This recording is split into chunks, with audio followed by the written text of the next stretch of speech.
Hi hello అందరికీ welcome to my channel. ఈరోజు video వచ్చేసి మనము ఎంతో టేస్టీగా ఉండే చెక్కలు అనేది తయారు చేసుకోబోతున్నామండి. వాటికి కావాల్సినవి చూసేయండి. అలాగే ఇది బియ్యపిండి వచ్చేసి 2 కేజీలు, అలాగే దాంట్లో ఒక వెన్న వచ్చేసి ఒక 150 గ్రాములు. అలాగా మనము పిండిని బట్టి వేసుకుంటాము. బొరుగు ఎలా కావాలనుకుంటే అలాగా, ఎక్కువ కావాలనుకుంటే కొంచెం ఎక్కువ వేసుకుంటాము. 150 గ్రామ్స్ సరిపోతుంది, లేదంటే ఒక 200 గ్రామ్స్ వేసుకోండి. అంతకుమించి ఎక్కువ వద్దు, విరిగిపోతాయి, చెక్క అనేది రాదు. ఓకేనా. దాంట్లో మనం నానబెట్టుకున్న శనగబ్యాళ్ళు కానీ పెసరపప్పు కానీ ఏది కావాలంటే అది వేసుకోవచ్చు. మేము పెసరపప్పు వేసుకున్నాము. అలాగే పచ్చిమిర్చి, అల్లము, జీలకర్ర మిక్సీ చేసి మనం పేస్ట్లా చేసుకొని, అది ముద్ద ఒకటి కొంచెం మన కారానికి కొంచెం ఘాటుకి సరిపడా వేసుకోవాలండి. నెక్స్ట్ వచ్చేసి సరిపడా సాల్ట్ వేసుకోవాలి. ముందుగా మనం వెన్నపూసని మొత్తం పిండంతా పట్టించేసి ఆ తర్వాత ఇవన్నీ మళ్ళీ కలుపుకోవాలండి. ముందు వెన్నపూస అయితే నీట్గా మొత్తం పిండంతా కూడా పట్టించేయాలి. ఇప్పుడు కారం అనేది ఆల్రెడీ మనం పచ్చిమిర్చి వేసాం కాబట్టి కొంచెం ఒక 2 స్పూన్లు కారం అనేది వేసుకున్నాం అంతేను. జీలకర్ర వేస్తున్నాము చూడండి. వీటన్నిటిని పిండిలో కలిసేలా బాగా కలుపుకోవాలన్నమాట. అలాగే ఇప్పుడు మొత్తం బాగా కలిసిపోయాక మసాలాలన్నీ ఇప్పుడు మనం వేడి నీళ్ళండి, మనం కోల్డ్ వాటర్ కాకుండా హాట్ వాటర్ని బాగా కొంచెం కొంచెం వేసుకుంటూ కలుపుకుంటూ ఉండాలి. పిండి అంతాను ఉండలు కట్టకుండా నీట్గా కలుపుకుంటూ ఉండాలి. వెన్నపూస ఉంటుంది కదా, దాంట్లో కోల్డ్ వాటర్ వేస్తే ఏంటంటే బొరుగు కొంచెం గట్టిగా అలా ఉంటాయి అన్నమాట. అది కూడా కాక వెన్నపూస అనేది ఉంటుంది కదా, అది కరగకుండా అలా మనకు ఉండలుగా అవుతుంది. అదే హాట్ వాటర్ వేసామంటే బొరుగు వస్తుంది, ఉండలు కూడా కట్టకుండా, ఒకవేళ ఎక్కడైనా ఉండున్నా కూడా కరిగిపోద్ది అనమాట. అందువల్ల నీట్గా బాగుంటుంది. బొరుగు మాత్రం చాలా బాగా వస్తుంది హాట్ వాటర్ వేసుకోవడం వల్ల.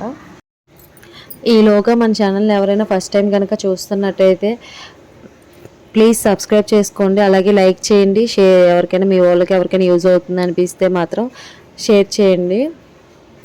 సబ్స్క్రైబ్ పక్కన బెల్ ఐకాన్ ఉంటుంది కదా, దాన్ని క్లిక్ చేసి ఆల్ అని సింబల్ కనుక క్లిక్ చేశారంటే నేను ఎప్పుడు నోటిఫికేషన్స్ పెట్టినా ముందుగా మీకు అనేది నోటిఫికేషన్ వస్తుంది. ఓకేనా అండి. ఓకే, వీడియోలోకి వెళ్ళిపోదాం. ఇంకా పిండికి చూసారా కలపడం అయిపోయింది. వేలు మనం అలా గుచ్చితే మెత్తగా అలా దూరిపోవాలన్నమాట.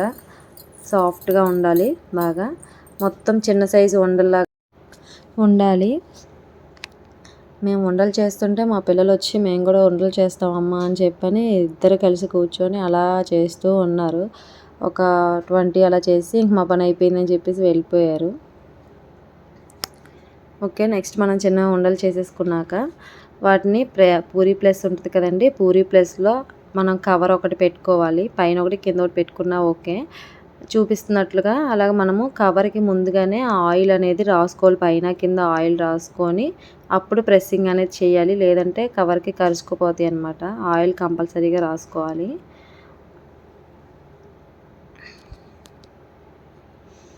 అలా వేస్తూ వాటిని మీడియం ఫ్లేమ్లో కాల్చుకుంటూ గోల్డెన్ బ్రౌన్ షేప్ వచ్చేంత వరకు, కలర్ వచ్చేంత వరకు కాల్చుకుంటూ ఉండాలండి. టర్న్ చేసుకుంటూ ఉండాలి మధ్య మధ్యలో. ఎంతైనా కట్టెల పొయ్యి మీద వండుకున్న టేస్ట్ వేరుగా ఉంటుంది. స్టవ్ మీద ఇవి వేరుగా ఉంటాయి టేస్ట్. పల్లెటూరులో ఏంటంటే మనకి పొయ్యిలు ఎలా అవైలబుల్గా ఉంటాయి కాబట్టి మనం స్టవ్ పొయ్యి మీదే చేసుకుంటాము, కట్టెల పొయ్యిల మీదే. ఇది మా అమ్మ వాళ్ళ ఊర్లో పండగకి చేసుకున్నామండి అప్పాలు. మీకు కూడా యూజ్ అవుతుంది కదా అని పెట్టాను. ఎంతైనా అందరం కలిసి చేసుకుంటే ఆ హ్యాపీనెస్సే వేరు కదా. ఇలా అన్నీ మొత్తం చేసుకుంటూ వేసుకోవాలి. లేదు మీకు అలా అవైలబుల్గా లేదు అంటే ఒక్కళ్ళే చేసుకోవాలనుకున్నా ఓకే. మనం కొన్ని ఉండలు చేసుకున్నాం కదా, ఆ కొన్ని ఉండలని ముందుగా పేపర్ కానీ ఒక చాట్లో కానీ వేసుకొని చేసినవి ఒక 2 వాయిలకి అలా చేసుకొని అనమాట మనం ఇవి కాల్చుకుంటూ ఉంటే ఈ లోపు కాలుతున్న సేపట్లో మనం కొన్ని చేసుకొని దాని మీద పేపర్ మీద వేసి పెట్టుకొని అవి బాండీలో వేసుకుంటూ తీసేసుకుంటూ ఉండొచ్చు.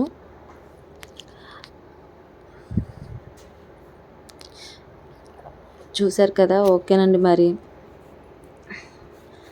ఇలాంటి వీడియోలు మీకు ఇంకా మరెన్నో రావాలి అంటే తెలుసు కదా, నా ఛానల్ని ఒకసారి సబ్స్క్రైబ్ చేసుకోండి. ఇంకా మంచి మంచి వీడియోస్ అన్నీ మీకు వస్తూ ఉంటాయి. ఓకేనా. నెక్స్ట్ వీడియోలో మళ్ళీ కలుద్దాం. Okay, bye bye, see you.